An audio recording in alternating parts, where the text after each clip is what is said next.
Welcome to Thomas Garage. We're going to be discussing a few things today. I'm going to be going over the truck market, the diesel truck market, because I myself love diesel trucks. I think we're seeing a big change in the market. We have seen a big change in the market as far as what's desirable, um, especially with these early 2000s trucks, even late 90s trucks. I think we're starting to see something where the newer trucks are very nice. Don't get me wrong. I haven't driven all the new trucks, so I don't know. So I can't speak offhand as far as what is, the different aspects or the different characteristics of each truck. But I've got this truck up here, this 2001 Dodge Ram 2500. 2001. It is a six-speed, very desirable option there as far as transmissions goes. It's got the 5.9 in it. It's a VP. Hate it or love them. They're reliable. So they've earned their mark with that. Now, what's interesting about this truck is you see a sticker of $45,000. That's a lot of money. Now, I don't know if it's worth that much. Someone may pay that. I mean, it's got 71,000 miles, so this thing is obviously in pristine condition. It's been well taken care of. But what I want to discuss here is I think what's driven the market up on these trucks and why these have become so expensive. Um, it's because of the new trucks, DEF, DPF filters. They've really become so what's the right word I want to look for here? The modern technology on them. It's just too much. They're choking them up. They don't feel like an old truck like they used to feel. Doesn't have that raw feel to it. And I think that's what has created this price increase with these trucks. Are they saying they're worth that much money? I don't know. But it's half the price of a new truck.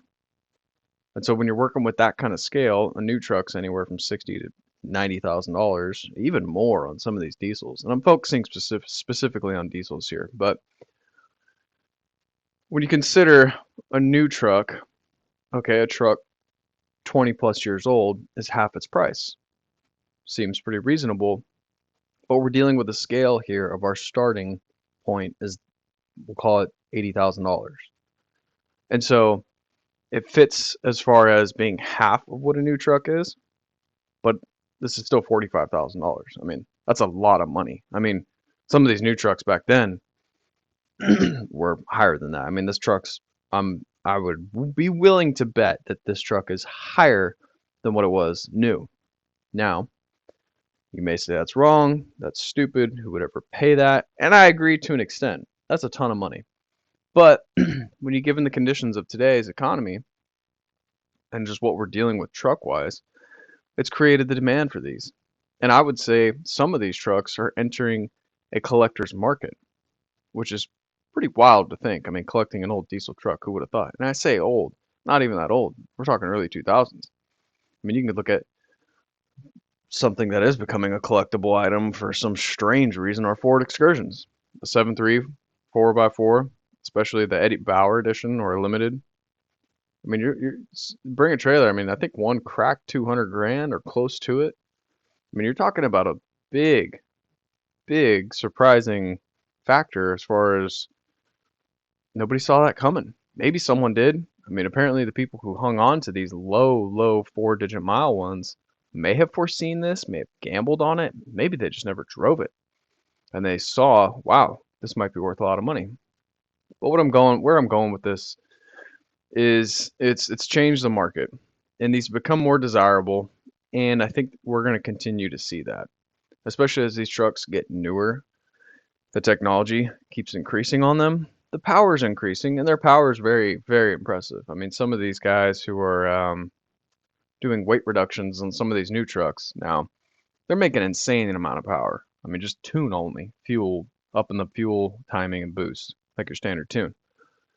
But I think we're going to continue to see this rise in older trucks becoming more valuable, really, because this is what people want to go back to. Analog gauges, a manual transmission, non-DEF, non-DPF filter type truck.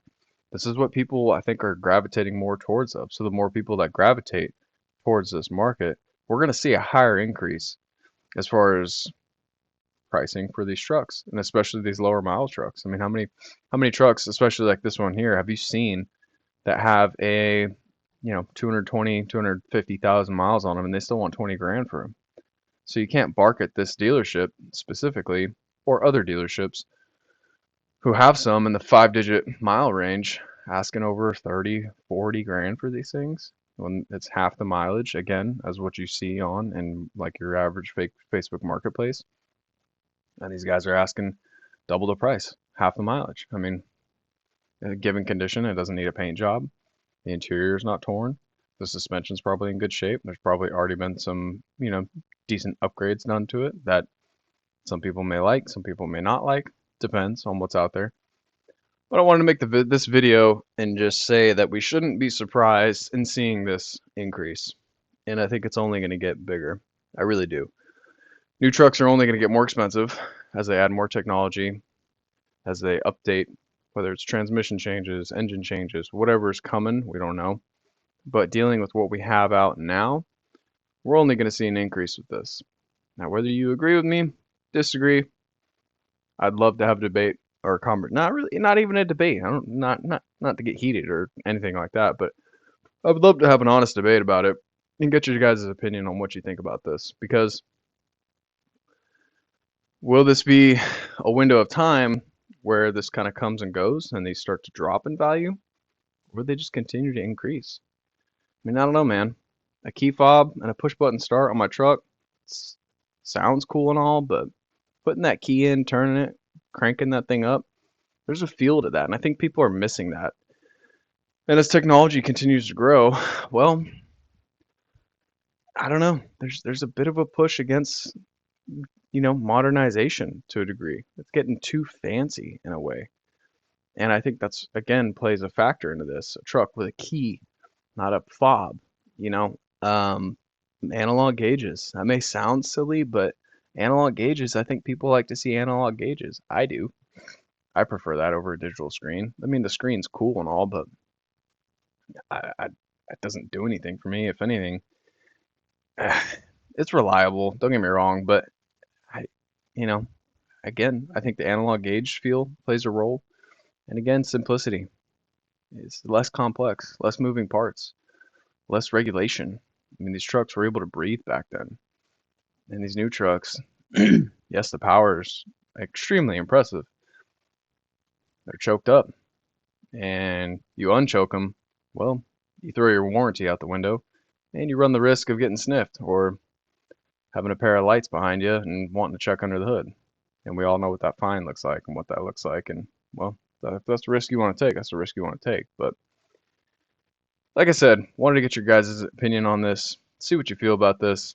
Let me know in the comments. Let me know what you think. I'll continue to do some more videos about this kind of stuff.